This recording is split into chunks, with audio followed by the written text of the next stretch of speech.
عورت چاہے پڑھی لکھی ہو یا ان پڑھ، لیکن اس کی چھٹی حس اس معاملے میں بہت تیز ہوتی ہے۔ وہ فوراً پہچان جاتی ہے کہ اس کے شوہر کی زندگی میں کیا چل رہا ہے، یا اس کا شوہر اس سے دور جا رہا ہے اور اس کی کیا وجہ ہے، اسے پتہ چل جاتا ہے۔ لیکن اگر شوہر یہ دو باتیں کہے تو اس کا مطلب 99% یہی ہوتا ہے کہ اس کی زندگی میں کوئی دوسری عورت ضرور آ گئی ہے اور وہ کسی دوسری عورت میں خوب دلچسپی لے رہا ہے۔ وہ دو باتیں جو کہ ظاہر کرتی ہیں کہ شوہر کسی اور عورت میں انٹرسٹڈ ہے، وہ ایک بات کہ اگر وہ بیوی کو بار بار کہے کہ تم میں اب وہ پہلے والی بات نہیں رہی، تم اب ویسی نہیں رہی جیسی پہلے تھی، یعنی کہ وہ آپ کو جتا رہا ہے کہ اب اسے آپ اچھی نہیں لگتی اور آپ میں اب اسے کوئی دلچسپی نہیں ہے، کیونکہ مرد یہ باتیں تب کرتا ہے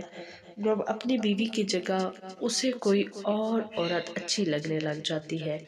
اور جو تعریف یا جو بیوی کے ساتھ اس کی اٹیچمنٹ تھی وہ کسی اور کے ساتھ ہونے لگ گئی ہے۔ اس وجہ سے جو ہے یہ باتیں کرنے لگ جاتے ہیں۔ اور دوسری بات کہ شوہر جب کہے کہ میں اب تھک چکا ہوں،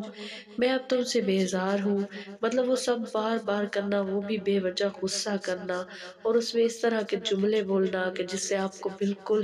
آپ کی سیلف ریسپیکٹ کو کچل دینا، اور کہنا کہ میں بس بچوں کی وجہ سے گزارا کر رہا ہوں یا میں مجبوری میں گزارا کر رہا ہوں، تو بیوی کو سمجھ جانا چاہیے کہ اب وہ کسی اور کے ساتھ اپنی ایڈجسٹمنٹ کر چکا ہے جس کی وجہ سے وہ اس طرح بیزار ہے۔